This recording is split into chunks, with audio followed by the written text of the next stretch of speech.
Postcards from a Dying World, the podcast. For more than a decade, I've reviewed over 1,000 books that are mostly science fiction, horror, and bizarro.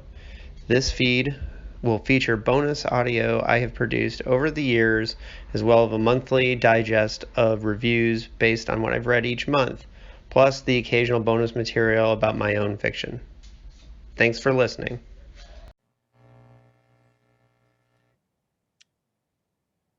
Hello and welcome to Postcards from a Dying World. I am your host, David Agranoff, and this is a very special episode. I know I always say that, but it is a special episode because I'm turning the tables on somebody who has interviewed me before for their podcast.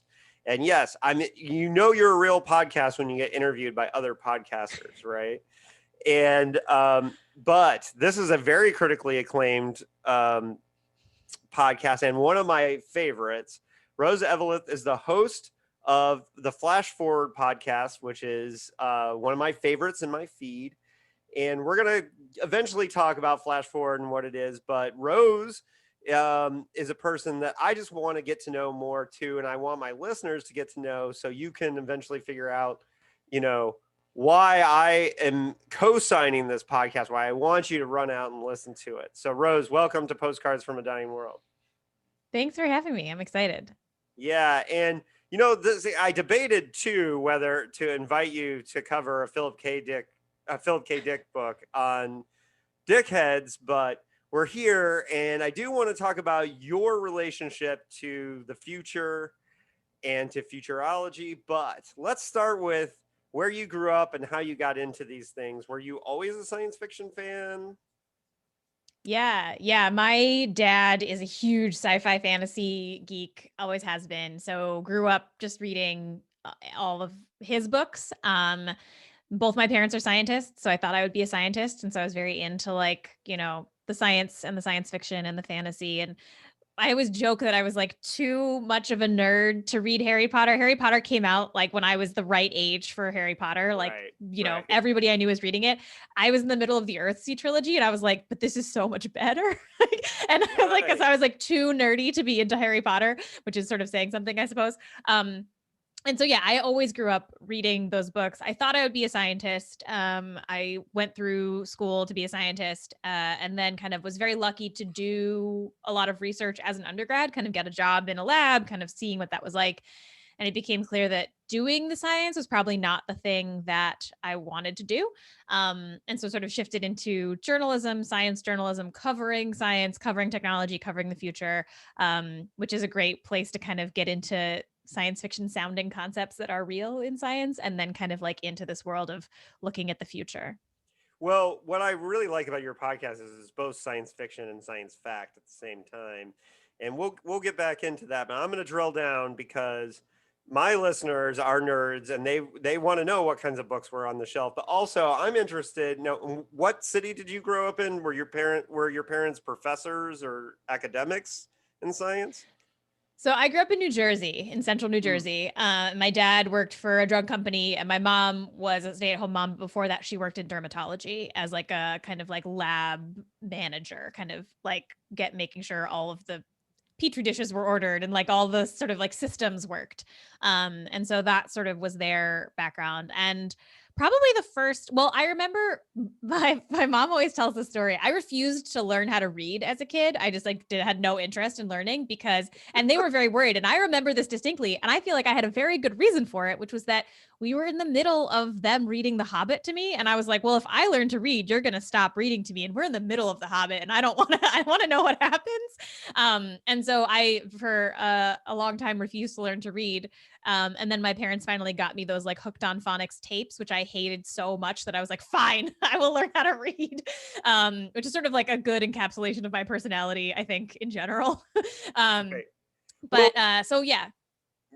So The Hobbit was an early one. They were reading it to you, Yes. And you had these books on the shelf. And the reason why I ask is because like a lot of my listeners are the type of people who like when they see a picture or a video of somebody's shelves, they zoom in and they want to see what's on the shelves, and I do that all the time. I'm wondering what kind of stuff were you reading as a kid that your parents were dropping? You mentioned Earthsea, and that's great because Le Guin is important. But what other stuff were you Yes. reading back then in those formative years? Yeah, I feel like Earthsea was the one where I was like, oh, I mean, I read Lord of the Rings as a kid because we Mm, did The Hobbit, and I was like, okay, then you read the Lord of the Rings. And I feel like there was do you know the Hardy Brothers series mhm. that like has a lot of like weird inventions and things like that. Um, and I would say my dad is a huge Philip K. Dick fan, actually. So early on, read a lot of those. The Hitchhiker's Guide to the Galaxy was also like a one that I really loved as a kid because it's like that got that like good irreverent humor. I'm sure I did not get a lot of the jokes now that Yeah. I've reread it as an adult, and I'm like, oh yeah, I had no idea what some of this meant. Right. I Totally. distinctly remember Ringworld being one that I read early on that like is not appropriate for children, really. Like, No. but I loved as a kid, and again, like I definitely did not understand like half of the jokes in that book. Those are some of the early ones I remember distinctly. We did have a lot of Ursula K. Le Guin in the house, so I feel like I read a lot of those Hmm. books. And then I was really into Animorphs. That was like one that was coming out, like was more recent, was coming out when I was a kid, and that I was very, very into. Yeah, that's funny too because you mentioned the whole like being into Earthsea, not Harry Potter. For me, I'm just a little bit older, so I was already an adult when Harry Potter came out. So whenever people are like, I always like that's a nerd thing I don't get into because I was too early. I was a Star Wars and Star Trek kid, didn't get into those things, but I certainly appreciate the role that Harry Potter played in getting kids reading for sure. But okay, so uh, when you went to college, did you seek out something that they kind of foresaw your futurologist ways, or were you studying something else in college? No, I really thought I would be a marine biologist. I love the ocean. I love scuba diving. I love like particularly like deep sea creatures that are just so weird, and like I think I was like coming into sort of like actually thinking about what I wanted to do with my life when we really were starting to put the first submarines down into like truly deep ocean and getting footage back of squids and these like really incredible deep sea creatures that we couldn't see before. Um, when I was 12, I demanded that I get scuba certified, and my parents had to find a place that would scuba certify a 12-year-old in like suburban New Jersey, which is like not that easy to find. Um, So you and were so serious about it. You were very serious at a Yes, young I was age. like, I am going to be the Jane Goodall of the sea. That was like my whole like thing, my life plan. So I went to college at UC San Diego, actually, and I studied like environmental science, genetics, What's and I up? was like, I'm going to go out on boats, right? Because they have a really amazing, Scripps Institute of Oceanography is there. They have this amazing program there, and that's actually where I worked when I was able to get when I was able to work as an undergrad. I was a apprentice curator at the Scripps Institute of Oceanography in the pelagic invertebrates collection, which is where all the like weird stuff that floats in the water that doesn't like walk on the ground is preserved.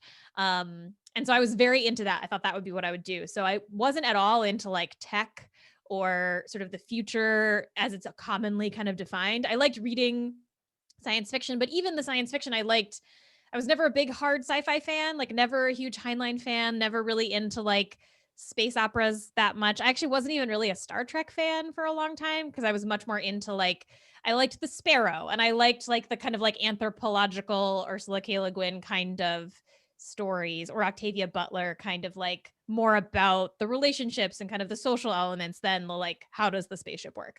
And so I didn't think of myself as a tech person at all. And even when I went to grad school for journalism, I went to a grad program that is specifically for science journalism. And I was like, I'm going to cover the environment. I'm going to write about ecology. And I just sort of like honestly lucked into covering the future because when you first start out, especially because I was a freelancer when I first started out after I graduated from grad school, you just say yes to any assignment, right? Like anything Mhm. that anybody asks you to do, you're like, yes, I will do that for money. And so I got a bunch of assignments from Popular Science to cover these really cool high-tech prosthetic hands that are like really sci-fi looking, right? Like bionic hands. They like look really cool. They've got that very sci-fi element to them. And covering that is actually what got me into covering the future, because I talked to all the people who invented those hands, and then I started talking to people who use them, and there was a huge gap between those two experiences, right? The people who use them were like, yes, they look really cool, but like they kind of suck, right? Like they don't really work that well. They take forever to learn how to use. And especially if you live in a place in the country that isn't close by to an office that can fix them, you end up like, if it breaks, you're kind of screwed. You're not allowed to fix them yourself, because you'll void the warranty. And so you ended up, I just saw this like disconnect between the like, whoa, this is amazing, high tech sci-fi. Let's write out of a sci-fi story, blah, blah, blah, with the actual lived experience of the people who were living in this supposed future. And so I was like, oh, this is really interesting that there's this kind of gap. And that's kind of how I wound up being this like futurologist, looking at the ways that people talk about the future. Hmm. Well, yeah, and you found a really cool niche too, because um, as far as podcasts go, like something that looks and into the future and says like, you know, this is a possible way that things could go. I, as soon it's funny because the first time I ever heard of your podcast was you contacting me to be on the show. So then when I went back and listened to it, I was completely sold automatically. But we'll get back into that in a little bit. But when you were starting off, like what era of podcasts was this? And because how podcasts happen changes over time, right? So Yes, you were this early was adopter, right? pre-serial. Yeah. Yes. So I started making podcasts for other people first, because again, like freelancer, I will do anything. And so I worked a little bit at Radiolab. I worked a little bit at the New York Times Science Podcast, and then wanted to make my own show and partnered up with IO9 and Gizmodo, which I'm sure your listeners are familiar with. And that was for the first season of the show to kind of like test it out. And that was how it started, was literally Annalee Newitz, who's an incredible science fiction writer in their own right, contacted me and was like, hey, do you want to make a podcast? We're trying to experiment with podcasts here. We'd love if you would do one. And I was like, hell yeah. And so we talked about a couple of ideas and agreed that the Flash Forward one was the one that we were both most excited about. And so the first season of Flash Forward actually lived on IO9 and Gizmodo at Gawker. And then Gawker had an incident with a wrestler that some people may or may not be familiar with, Right. In which Hulk Hogan sued them out of existence. And that happened like right at the end of my first season. And so I'd sort of like backed away slowly and like took the show independent from there. Yeah. And at that point it becomes much more your baby and the thing Yeah. that you can kind of craft to be in your style and what you want to do. And really I think I mean, it's been a long time since I listened to the first season because I listened to it years ago. Very different.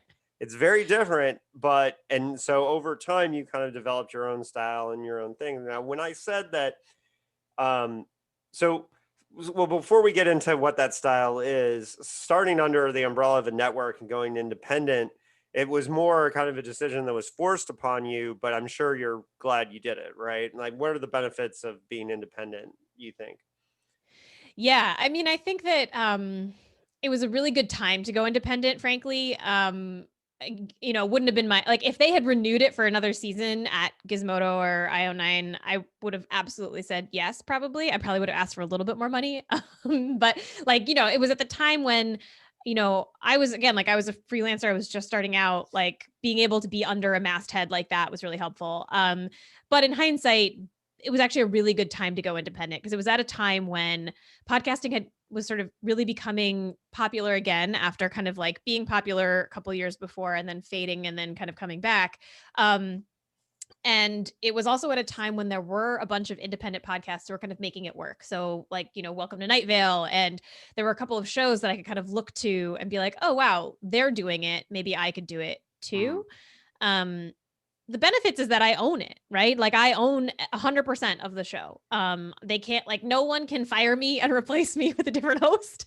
Right. You know, like if I want to, you know, sell the rights to an episode to be adapted into television, or if I want to myself take a premise from one of the episodes and write a short story or write a novel or whatever, I can do that. I own all the IP. The downside is that, like, no one is selling, like, no one is working for me to like make the show good. The budget comes from, you know, direct support and ads. Like, you know, it's scrappier, right? The budget's a lot smaller than if like Gimlet were to acquire the show. But if they were to do that, then they would own it and they could do whatever they want with it. So it's kind of that, like, you know, the trade-off. And you have gone to other media with, like, for example, doing a book and things like that. So it is important that you own and control it, because the controlling the IP thing is underrated, because we've seen, for example, and you mentioned podcasts pre-serial, post-serial is a different thing, because that's the first, I think, podcast to really become almost household name, and like a lot of people who weren't listening to podcasts started like, okay, now I need a podcast, so to replace that serial, you know, thing. So I do think that there's a pre and post serial. I mean, and that's what you were trying to say, right? In that, or... Kind of, yeah. I mean, it's sort of a joke. Like, I think a lot of podcasters hate the idea that like serial is what made podcasting, right? Because like that's not totally true, but like it is 100% true that serial was a huge moment for podcasting, and I think like it is both over and under credited sometimes in that sense, where it's like, Yeah, totally. like Kim Kardashian knew what serial was. Kim Kardashian had never heard of a podcast before that. You know what I mean? Like there's Right. like there is a certain level of awareness that it really did make a difference.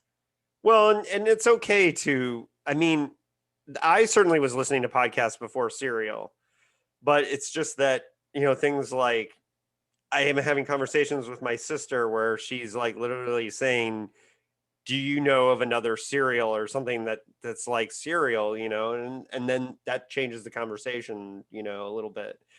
And of course, 9 times out of 10, I'm going for weirder podcasts, and then those recommendations don't go far. But whatever, I try. So, you know, with the people who are into serial. So, the original vision of Flash Forward. Sorry, I got dog fights. That will get edited out. But so, Barney, shh. Sorry. On that note, so when you're trying to get the vision of the show, and now you have the freedom to kind of do your own thing, one thing that people who don't listen to Flash Forward might not understand is that what you do is you pick a future, right?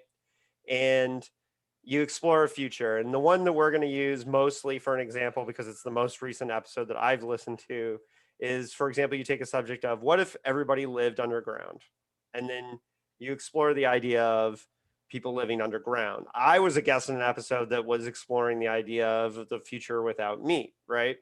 And doing these things. So you pick these concepts, and then you kind of start with a science fiction where you do like a radio drama play or whatever, and then you get into talking to the experts and the people that are doing those things. Can you tell me about developing that format and why you chose to do that particular balance of science, fact, and fiction? Yeah, it's funny. At the beginning of this, when I was first pitching these ideas to Annalie at Gizmodo, I pitched 3 ideas actually about different things. And this was the one that we were both most excited about. And the whole premise was like, what if we could do a little bit of a blend, do some science fiction, kind of radio drama, audio drama, fun thing, and then talk to experts. And to be totally honest, at the beginning, the reasoning for it was that it sounded fun and I wanted to play around with form. I thought it would be kind of interesting. I didn't see anybody else doing anything like that. You know, and like I wanted to write some science fiction. That sounded really fun to do. Now I actually have a much more coherent kind of like worldview and pitch for why it's effective, which is the Right. sort of idea that, I mean, anybody who's read science fiction can attest to. I feel like for this, I'm preaching to the choir, but sometimes when I'm talking to like scientists, I have to kind of explain like why there is value in mixing some fiction in with our sort of journalism or our science. And it is that like, Mhm. as a journalist, it can be really hard to report on the future because it hasn't happened yet, which sounds very obvious, but like in journalism, largely what you're doing is saying like, hey, here's this thing that's happening and here's how you understand it. And with the future, there's nowhere to go to see it. There's no thing to show necessarily. And so being able to like put people in a position where through fiction, where they have to kind of imagine what they would do or what they might react to, how they might react, or what decisions they might make in that situation, like you do in any fiction, right? Like there are Right. studies about the transportive nature of fiction and how it kind of helps you understand the world. Being able to do that in concert with sort of real reporting and kind of the journalism, I hope my sort of hope and thesis of the show basically is that helps people get ready for the future because they're having to kind of tackle it in both ways. Yeah. Well, and it's funny too because, well, Ray Bradbury was famous for saying it's not science fiction writers' jobs to predict the future, and a lot of times, speaking as a science fiction writer, and somebody who studies the form pretty seriously through dickheads and all that, is that the best science fiction isn't trying to exactly like say this will be the future, but basically reflecting the ideas. And one of the reasons why I love out of date old science fiction is because if you read, for example, I just read an Anthony Boucher collection of all of his World War II era science fiction horror, right, that he wrote from 41 to 45. And there's these robot stories that are in there. And yeah, of course, there's parts I'm laughing at, like where like the corporation with their private tube that takes them to the spaceport, right?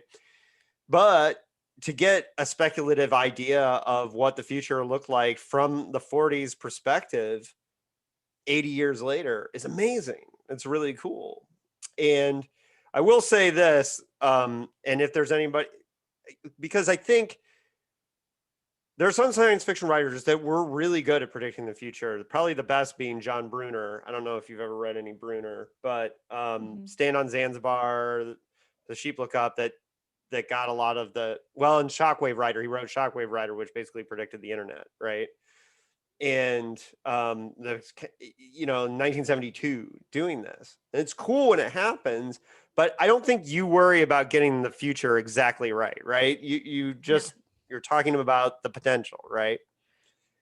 Yeah. I feel like if you start to worry, and I think that probably the folks who get this right, I mean, I think I could be misremembering, but I believe William Gibson has talked about this a little bit in interviews where it's like, if you worry about trying to get it right, you're like, that's a recipe for just like paranoid disaster, right? Because it's like you like, that's not going to help you tell a good story.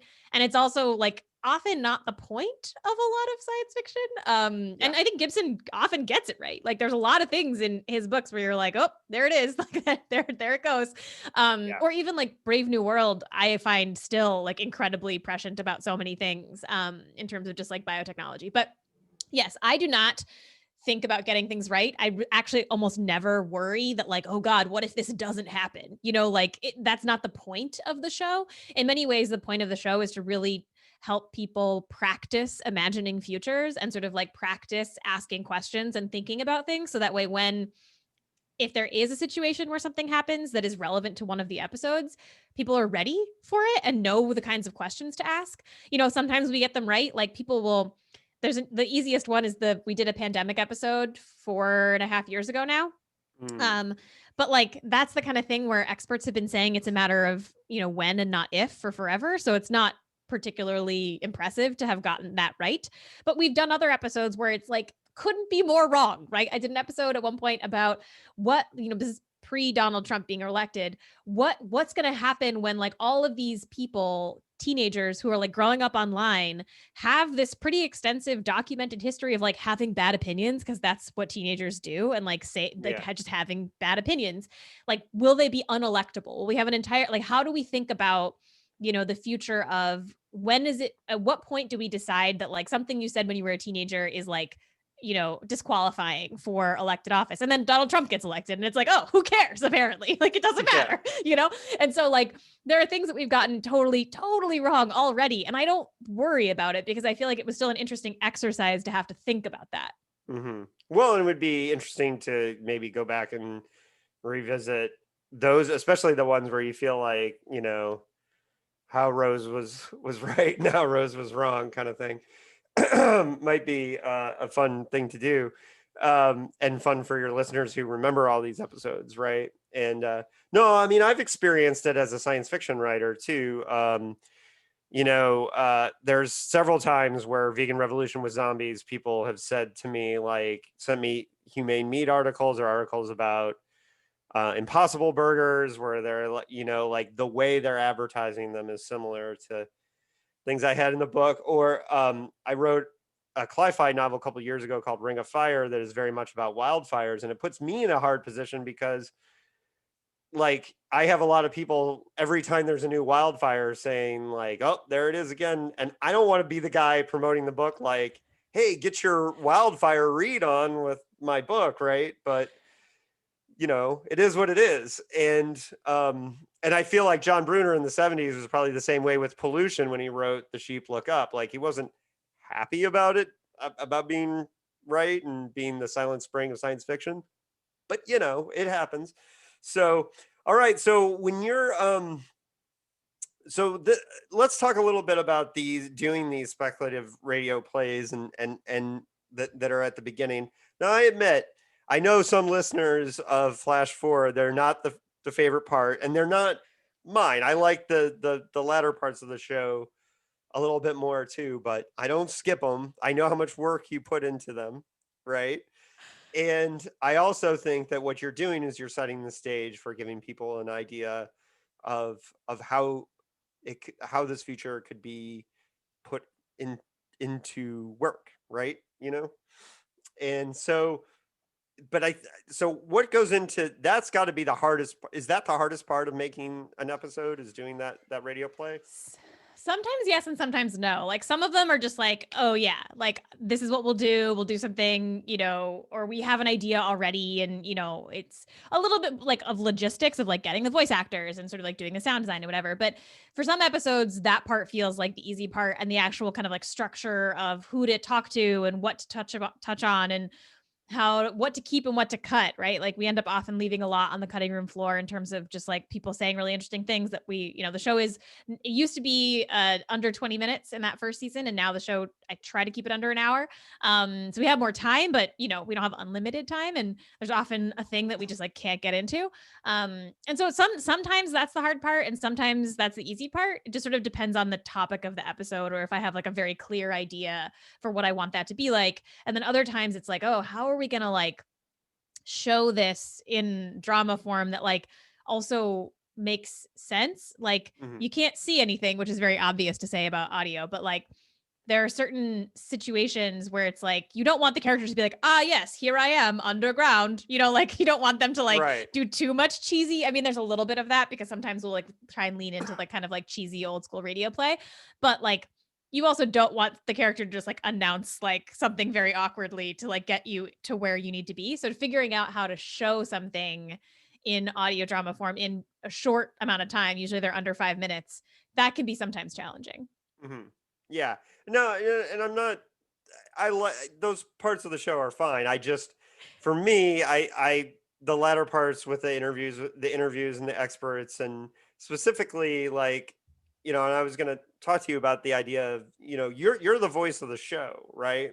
So, bringing your personality to the show and those kinds of things. For example, like one of the things I like about the show is when your personality shows, when you're like, hey, that's really neat. That's a cool thing. I'd like to talk about more of that. Maybe another episode. Those types of things are elements that I think give it a personal touch, that it's like, hey, this is a person just kind of nerding out about these topics, like I'm enjoying to listen to. You know what I mean? So I didn't used to do that. So the first season was very, because like I went to journalism school, and in journalism school you learn like you are a reporter. Like, it is not about you. Like, you are like, so just like the conduit of information, which is totally untrue, even if you aren't making a very like person driven podcast, right? Like objectivity is fake. Like, that's not a thing. No person is objective. That's like not how the world works. Everybody comes in with their ideas and their kind of like preconceived notions and their histories or whatever. And I think journalism is getting better about recognizing that and not sort of like assuming that there is only one way or whatever.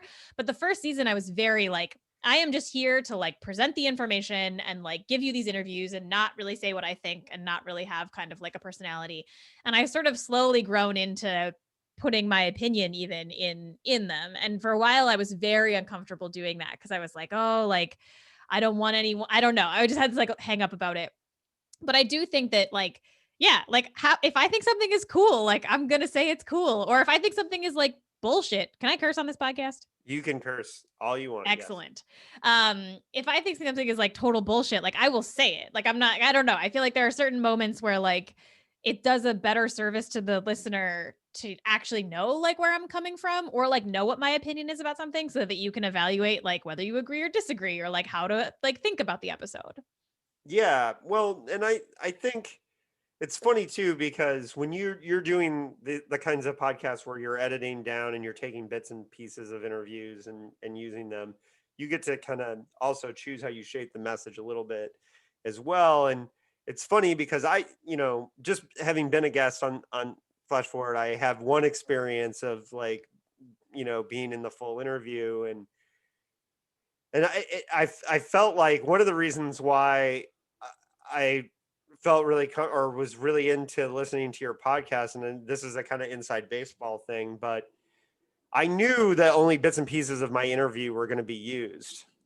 And when we got done recording, I had the thought to myself, well, we'll see how much my words get twisted, how much actually gets used, and will I look like an idiot? Will this person make me look like an idiot? And I was a little nervous. And what was great about the podcast is I felt totally comfortable.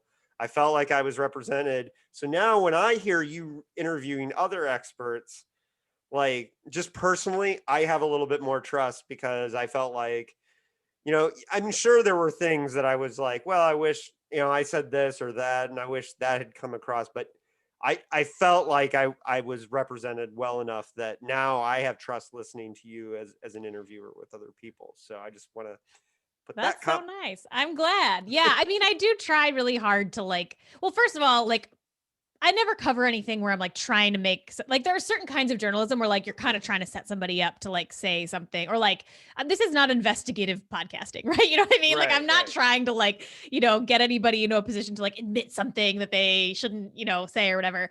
And like to me, it makes the show better if I make the guests sound as good as possible. Like I want people like to know that I'm like talking to people who know what they're talking about and have thought about this really deeply and like have interesting thoughts and all of that. But I hear you. I'm always really nervous when I get interviewed just because like I know like how the sausage is made. And like I've worked on other shows where you do a lot more like really trimming people down and like really kind of like massaging their tape to like get to a thing. And so like I'm always a little nervous when I get interviewed. So I totally get it. Like people would be like, "Oh God, how's this gonna go?" Well, and it's a specific thing in my particular situation because I was representing vegans in this particular episode, and I know we get twisted to look like jerks a lot. Even though I don't feel we are. Like I feel like a lot of times people want to be able to point to vegans and say like, well, that's why I'm not one of you because you guys are judgmental jerks or whatever. And so like so in that situation, like I was a little nervous about it. And what was great is I didn't feel like that happened. So, but anyways, it's not about that one topic. Let's talk about but a lot of what you do, and it gets into this, is that not everything is straight science either. There's a little bit of magical realism in some of your episodes, like a feature like what if we couldn't lie? What if, so a lot of the topics are very scientific based, but some are just like almost pure fantasy. Like what if there was a future where, I think that's the one that I use as an example is the couldn't lie one, which was a great episode, by the way. And so how do you choose the topics and pick things like that? And I should say some of my favorites, I loved the environmental series you did I think it was last year. That was great. I love Asteroid Mining was a great one. Smart Cities. You've done serious sex robot episodes. It's not just like to be goofy, or to be exploitive or whatever. It was very well handled. How do you pick topics? This is one of the nice things about being an independent show is that like we just pick things that we're interested in. And like if like so now I work with a producer, Julia, who's amazing. And if the two of us are like, hey, I've been thinking about this thing and like what do you think? And like if we're interested in it, then we'll do it, right? Like it's kind of nice. We get to do whatever we want in that sense. And so a lot of it is just I think that the sweet spot for us for Flash Forward is like an episode that has a little bit of science and tech in it where we can kind of be like, okay, even if it's to debunk the idea to be like, for if we couldn't lie, we do a little bit of like, do lie detectors work? No, right? Like that's, like why and sort of how all that is. Right. We had a recent episode about mind control and like, is mind control possible? And we do a lot of stuff about like the brain and science, but then we also talk a lot about the history of attempts to MK Ultra and the actual real sort of like socioeconomic problems with like the ways that we incarcerate people in the United States and stuff like that. And so like for us the sweet spot is something where there's an interesting and surprising ripple effect.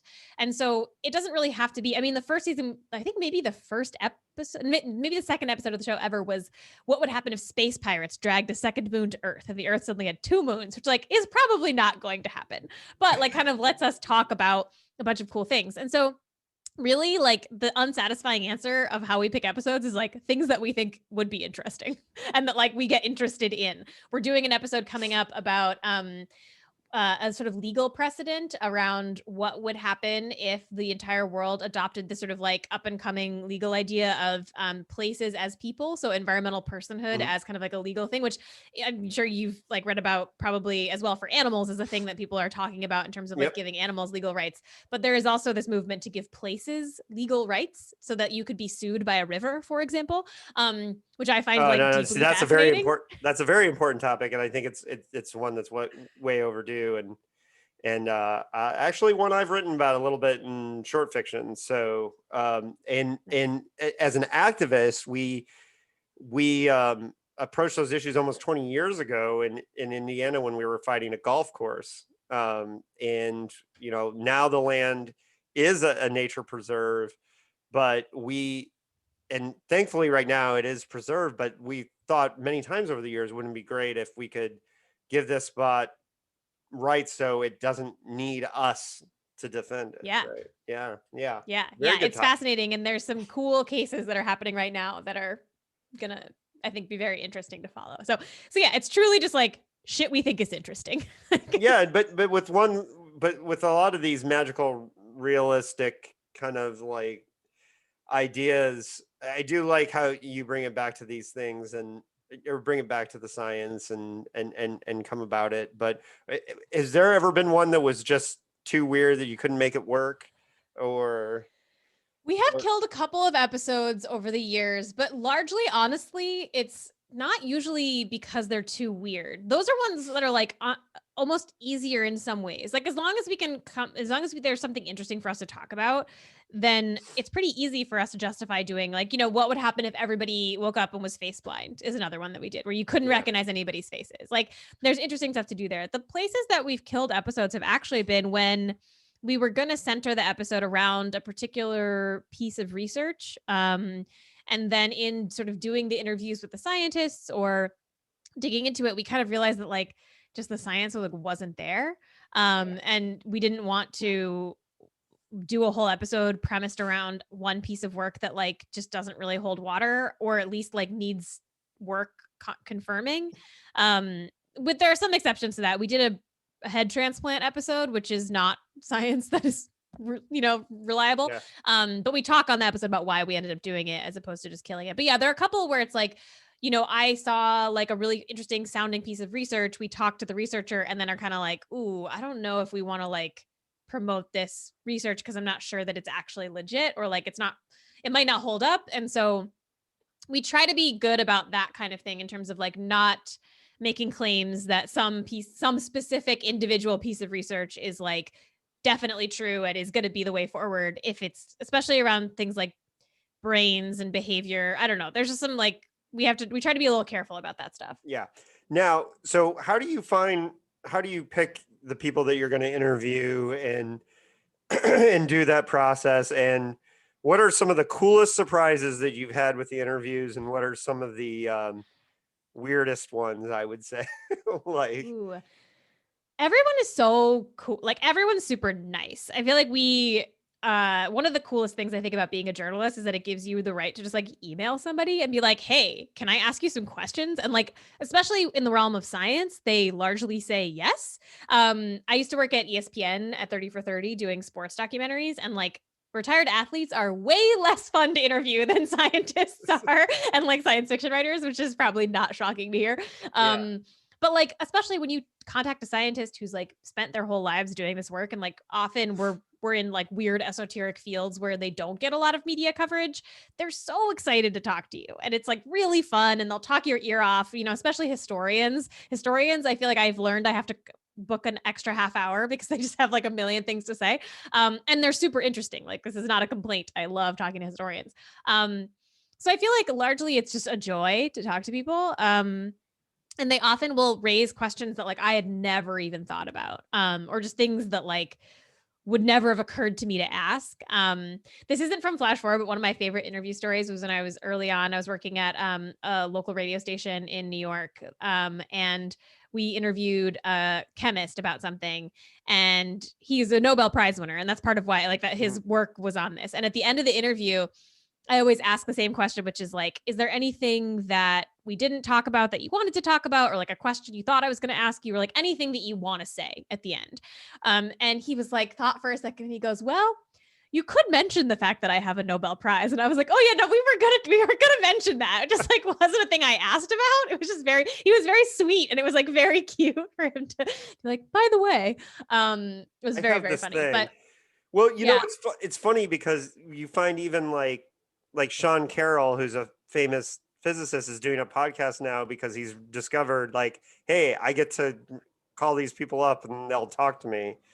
And then, he's doing interviews with chess experts, yeah, because he just finds it interesting. And so it is cool. Like, and I'm obviously doing that with the podcast. Is like, if I finish reading a book, now I get to write the author and say I have an excuse to pick your yeah. brain about hey, Josh Mallerman, your sequel to Bird Box was really good, like tell me how you wrote it, right?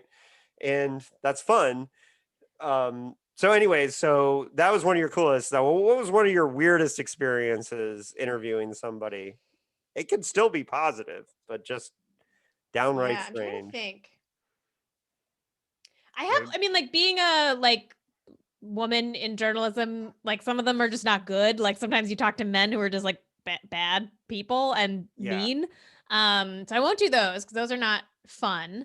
Um, I feel like there is something somewhat satisfying about letting a like tech guy dig his own hole. You know what I mean? Like there is something like when you have someone who is just like committed to having a bad opinion and they just keep going. And so there's a interview that I did with a tech guy, and I genuinely try not to have shitty tech guys on the show just because like there's no reason. Like I'm not there to like debunk bad tech opinions. It's like not Yeah. the show's purposes. But for one episode, it made sense to talk to this person because he was like the main proponent of an idea that I thought listeners are probably going to come across a lot, and I wanted them to kind of understand it a little bit better.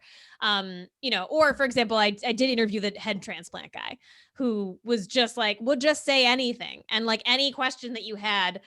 It was actually kind of impressive. Like any question you had about like the science or the logistics of literal head transplants, like cutting a person's head off and transplanting it onto another body, which he claims he can do. Any question you might ask about that, he would have an answer like so quickly, but that made no sense. And he would just say it as if it was the most obvious thing in the world. And like, you know what I mean? Just like that confidence to be like, oh yeah, no problem. Here's the answer to that. And you're like, okay, like, so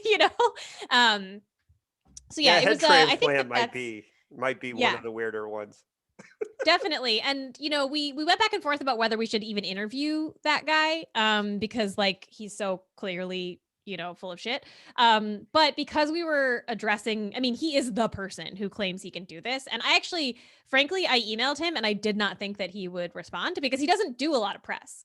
But I guess he was having a good day and decided to come on the show. So we did talk to him.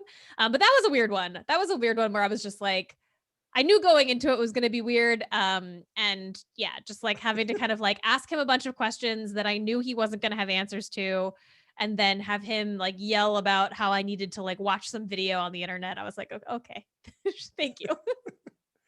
Right. Well, hey, when you approach a topic, sometimes hey, I'm going to be talking to some weirdos, and maybe on this topic, it'll be more fun people, and one or the other, it's going to be a different experience. Yeah. But 99% of the time, I feel like the interviews are a joy. And I don't do those interviews very often for a reason because I don't feel like they're helpful. But every so often, I kind of have to. A good fun fact we learned in an interview recently is that people used to believe that psychopaths had the eyes of goats. Literally the eyes of goats. And if you've ever seen a goat's eyeball, it does not look anything like a human eyeball. It has a square pupil and is very weird looking. Right. Which seems like the kind of thing that you might notice in a person if they were to actually you might notice that. Yeah.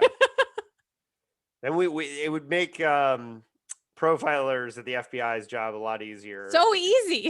Easy. Yeah. Yeah, that would change things. Well, Yeah, there are literal letters written back and forth amongst experts being like, we think that they have, and not figuratively the eyes of goats, literally the eyes of goats. Interesting. Well, hey, so when you get all these interviews gathered and you've done all these things, there's got to be a writing and production process. How long does the average episode take you from okay, now we're focusing on this episode, or you're probably doing episodes overlapping, I'm sure, to a degree. Yeah, we work on 3 to 5 episodes at a time, just kind of doing the interviews and then scripting in chunks often. So it'll be, the show is usually structured in 3 parts, sort of A block, B block, C block. And A block is usually just explaining the premise of the episode, whatever the science tech, or non-science tech premise is, kind of explaining that. The B block is usually either a little bit of history to explain where did this idea come from, or kind of the next step, what's going to happen in the next 10 years, or kind of what happens. And then C is usually our wild card where so we did an episode about the end of the universe and talked to Katie Mack, who's an amazing physicist, about the end of the universe based on her book.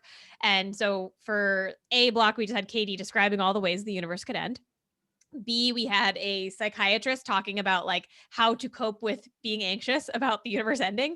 And then C was, we had a party planner talk about if you had to plan the last party ever because you knew the universe was ending, what would that be like? So that's kind of the way that we tend to structure the show. And so we'll often do the interviews that we know where they're going to go, and we'll kind of script them in chunks and then sort of work on production sort of at a rolling basis. And maybe you said this and it kind of floated over me, but so do you set up that structure ahead of time and then kind of pick interviews to go into those structures based on? Ideally, yeah. Ideally we do. And then sometimes we'll know what our A block is, because that's usually the easy one to be explain the thing of the episode.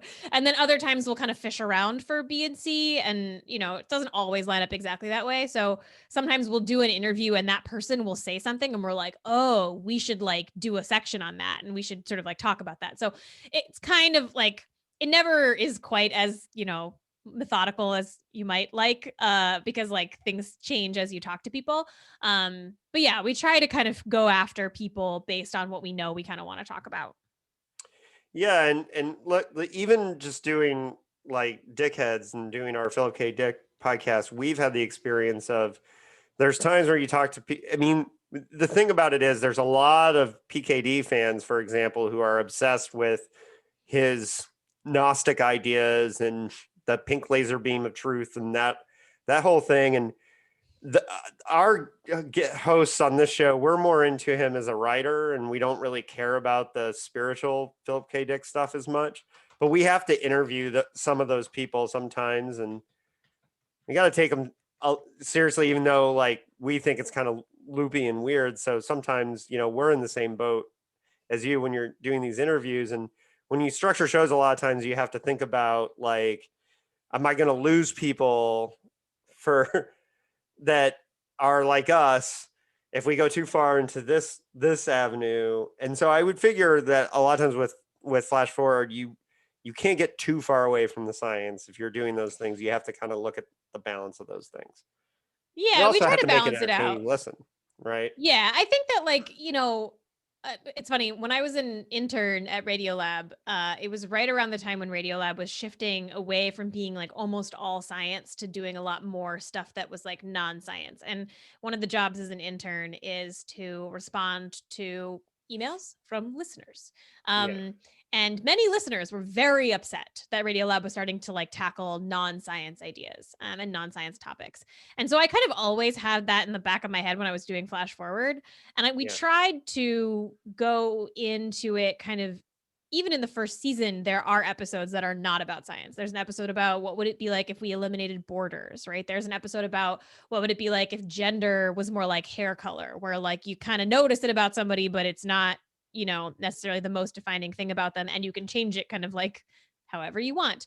And so we've always done those episodes. And I think that I do think about the layout within a season where it's like if we have 2 episodes that are about more social issues in a row, then we'll probably then want to do a more techie one, right? But I've tried to, even from the beginning, make it clear that like Flash Forward is about the future, which isn't the synonymous with science and technology, right? Because like many things are about the future. The future isn't just science and tech.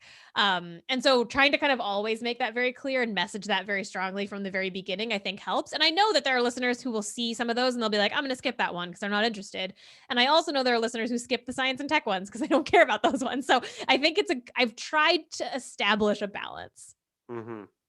Well, and I'm waiting for the episode on the future of punk rock and music. But well, I'll call you for that one. Yeah. I have thought a lot about that topic. And what is the future of punk rock? Is punk dead?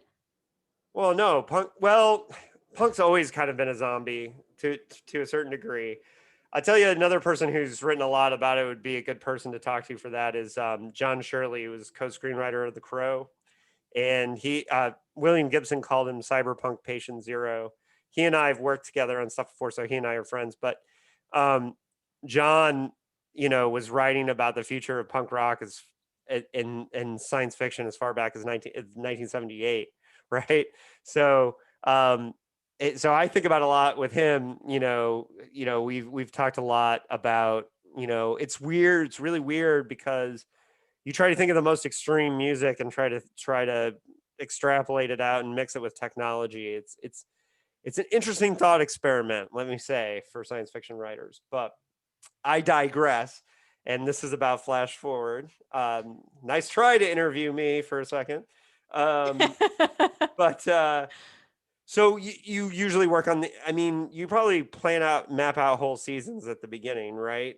We do. We map about 10 episodes at a time, and it's a 20 episode season. So we do about half and half just because we want to leave a couple of openings, just in case we do encounter something. And this happens all the time where we'll like be in a research mode for an episode and we'll encounter some idea and we're like, ooh, this is super interesting. And we should do an episode about that separately, as opposed to like trying to like shove it into one of the episodes that we have coming up. So we actually have an episode coming up in a couple of weeks that is like that, where it was like, we were working on something else and got really interested in this other thing. And at first we were like, oh, maybe we'll do like a segment on it in the episode. And then we were like, no, this should just be its own whole separate episode. So we try to leave some room at the end to make sure we can fit those in.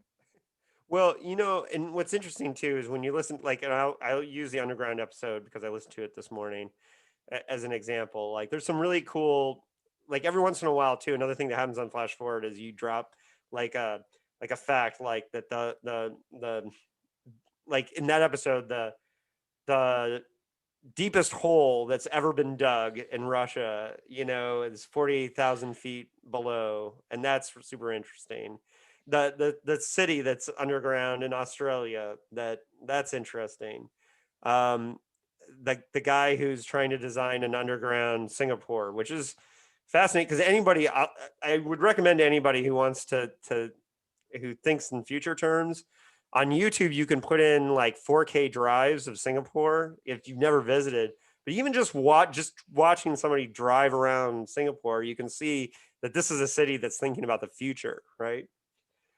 So the idea that Singapore is building down, anyways, very, very fascinating. And so, like, I'm just taking this example of just this one episode that I just listened to, that these are like little things that get my science fiction brain thinking. So, one of the reasons why, okay, now I'm going to show my cards here. One of the reasons why I wanted to have you on this podcast is I do have science fiction writers who listen to my podcast. Listen because like I interview other writers and they like to hear that thing. I think Flash Forward is a really good podcast for science fiction writers to listen to because it's one that, sometimes, excuse me, there's times when I'm writing my science fiction that takes place in the future. For example, my buddy Anthony and I just finished a screenplay that takes place mostly on a space elevator. Well, let me tell you, I listened to a Flash Forward episode that had people talking about space elevators, and so I had it's something that I've now like heard experts talk about through your show, and it's something that I can refer back to, or it puts pieces in my brain. So one of the reasons why I wanted to have you on here is it's not your well praised podcast, Wired Magazine, New York Magazine, New Statesman, Business Insider, the Globe and Mail, New York Times. That's a serious thing. But I'm putting my stamp of approval is that I think this is something science fiction writers should be listening to on a regular basis, just to be thinking about the future and to hear other people's ideas on it. Now, have you thought about the influence that you've had on science fiction writers? Is that something that you've thought about before, or is this? And I there always might be like some. hearing it. Yeah. Yeah. I always love when, like, I'll get emails sometimes from people. I know that sometimes the show gets used in schools as kind of like a prompt for like, university students or even high school students. And they did, one professor did email me being like, I used Flash Forward as like, basically the students could pick any episode and they had to write some science fiction based on sort of the ideas in the episode. And so I got to read some of those, and that was like incredibly cool and very sweet. That is awesome. And it's really cool. Especially because some of them were like really good. And I was like, wow, you should submit this. It's like a really good short story that is like, right. like I could take no credit for the story being good. Like it's like based on like an idea that, whatever. But yeah, I love hearing that people find the ideas in the episodes sort of like these nuggets, right? Because like we pack a lot in the 50-ish minutes that are in each episode. And like in many cases, we can't explore them further, right? Like you could do a whole segment on some of the stuff, like you mentioned, that like is in the show. And we do also post like pretty extensive show notes on the website just to make sure that like if you do want to learn more about anything, like here's like 35 links that you can go to like, learn about it. And so I do hope that people use it as kind of like a jumping off point or like inspiration for something. And so I always like hearing that people do that. I think if I were to think about it when I was actually making the show, it would stress me out too much. It's like yeah, that was my last question, was the pressure of the praise, because you've gotten a lot of, this is some pretty big praise that you've gotten out there. And I know at least two other science fiction writers that I know who I've turned on to the podcast. One who discovered it because I was on there and listened to it, and then has been listening as long as that with me. And it's a show that many years now. Yeah, it's been years. So and it's funny because when the podcast, we think of them as a new medium, but there's some podcasts that I've been listening to for a decade, which is just bizarre, or you really feel it when you have like a host of a podcast talking about their kids growing up. And then you remember like, oh, I remember when they took a break because their kid was born, and now like their kid is like in 12 years old or something. And it's like, whoa, time is passing. But no, I think it's cool. And I could see where you would feel some pressure because of just the kind of accolades that you've gotten as a podcast. But I think one of the things that's great is that there's a real consistency that you two have for it's Julia. Julia is your Julia, yeah. yeah. There's a consistency that you guys uh, um have reached that's really cool on the show, and so I appreciate that. Anyways, It's so fun. I feel like I don't think very much about the pressure part, or like the like you know, getting pressed, or like kind of trying to like be on top lists or whatever it is, just because like I don't know. I feel like that way madness lies. Like you just can't, I don't know. I feel like the show is at its best when Julia and I are like having fun and learning things that we didn't know before. And Julia's been great. They have been working on the show now for a little over a year, like a year and a half now, and like have really brought so many cool ideas. And I owe them, like, I was actually considering ending the show because I was like, I'm tired. It's a lot for one person to produce. Like maybe I'll move on to something else. And they've been like amazing to bring in and kind of like really inject some like new ideas and just like new energy into the show. But yeah, I that's feel like if amazing. you Yeah, think too much about it, that's like, I don't know. I feel like if you overthink it in that sense, and this in the context of like, oh, like what is Wired gonna write about, like whatever, like that's, I don't know, that to me, like I can't go there in my brain, otherwise I'll get too stressed out. So I mostly just try and have fun. well, and it happens that way. When we started Dickheads, I expected like a dozen people to listen, right? It wasn't like, and now when we have episodes that have like 1,000 plays or whatever, and sometimes if you have an episode like Do Androids Dream of Electric Sheep or Ubik Right. or yeah, like we did Ubik with Stephen Graham Jones, and he's a best-selling author, so like that episode obviously had like a lot of plays, and then I would sit back and look at one that, and I'd be like, man, there's only 200 plays of this Maze of Death episode. I really like that novel. And then I say to myself, wait, at the beginning, I was like, if 12 people listen, I'll be excited. And I can't, split hairs about, you know, oh no, there's 100 less people listen to this episode or whatever. Like, why did 100 people less listen?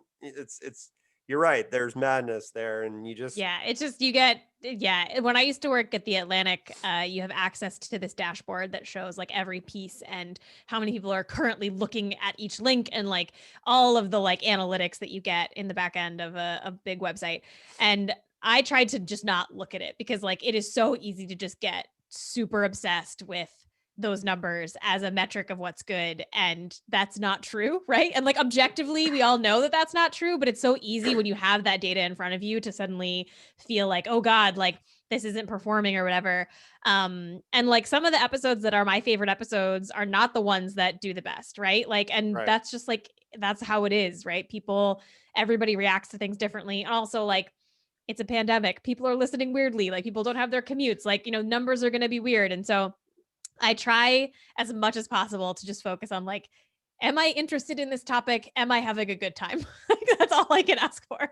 All right. So I'm going to use your question. Rose, is there anything I missed that you wanted to talk about? Because I feel like I've given everybody a pretty good look into Flash Forward and why they should listen to it. And I know you've got more listeners than me, so it may be the other way around that we may be, but at the same time, like I'm hoping to open you up to just a few new people that maybe specifically are coming to you as science fiction writers and and look, every minute we're traveling into the future, so It's happening right now and even right if now you're and yeah, right now. Yeah. unless you're specifically writing a period piece, you're always writing about the future, right? So people should always think about that. What did I miss? Like what's a aspect of doing flash forward that most people would never think is an aspect of doing this particular show? I don't know about things that people wouldn't think of, but like I think that in general, there's a general sense that like podcasting is easy. I don't know if you've ever seen like people are like, oh, you just get a microphone and you just talk, and like every episode of Flash Forward takes 70 to 80 hours to assemble. Like just like research, interviewing, cutting tape, like going through and making all everything. So like, and this is not to say that like And that's true of many podcasts that people might listen to. It is not just Flash Forward. We are not like an exemplary or like sort of an No. outlier in that regard. And No, even interview shows are easier to do than but even interview shows, often if you listen to interview shows, there are so many invisible cuts that are being made that like you don't hear. And that's if it sounds effortless, the more effortless it sounds, the more work has gone into it, basically. well, yeah, because when you become a podcast editor, you become, destroyer of uhs and ums, and like you spend a lot of time, and people don't realize, like your immense hatred for your own verbal tics and things like that.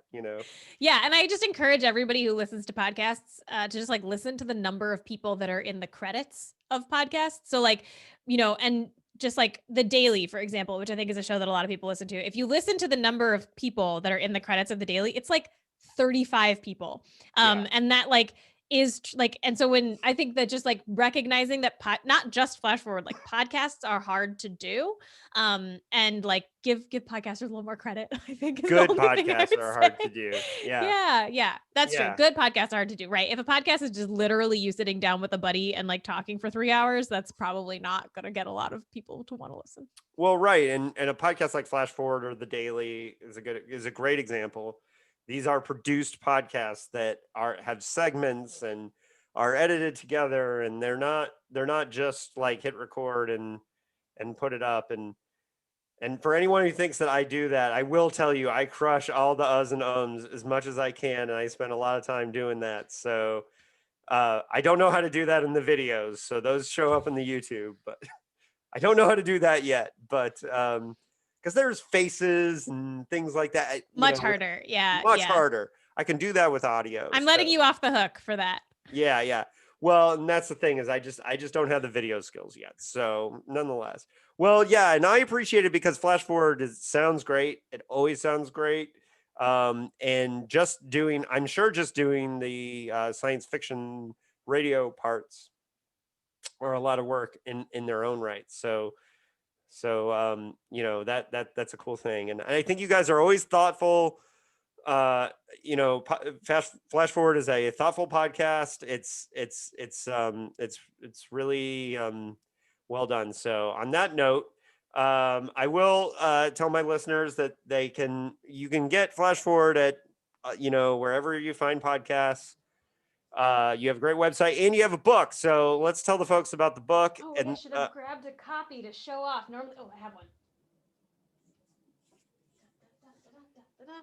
Ta-da! Oh, yeah, and I didn't ask you about the book. So what went into the book? Like, yeah, there's a lot of show notes turned into. It's a comic book.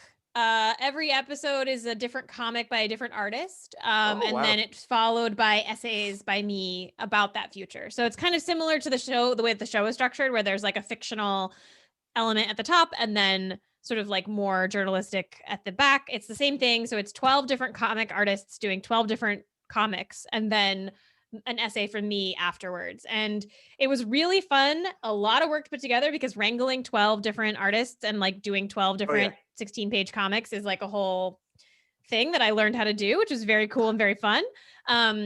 And I'm really proud of it. And so it is also available on the website, on the Flash Forward website. And I think it's very cool and fun. And collaborating with the artists was so amazing. And they all did such a good job because they all wrote their own fictional stories for it. So all the ideas come from them. Yeah, I need to check it out because when I remember when it came out, I requested it at our library and then I haven't checked it out. So that's bad me. But I made sure they had it because I thought it was really cool. And always got to support my favorite podcasts. So Rose, thank you for your time. Thank you. It's really cool to see under the hood of one of my favorite shows, and I do want to encourage science fiction writers to check out Flash Forward. I have a few ideas for some interviews that I think you should do. I'll save those for offline, but I really do appreciate the time. And I hope listeners will go check out Flash Forward. So thank you. This was fun.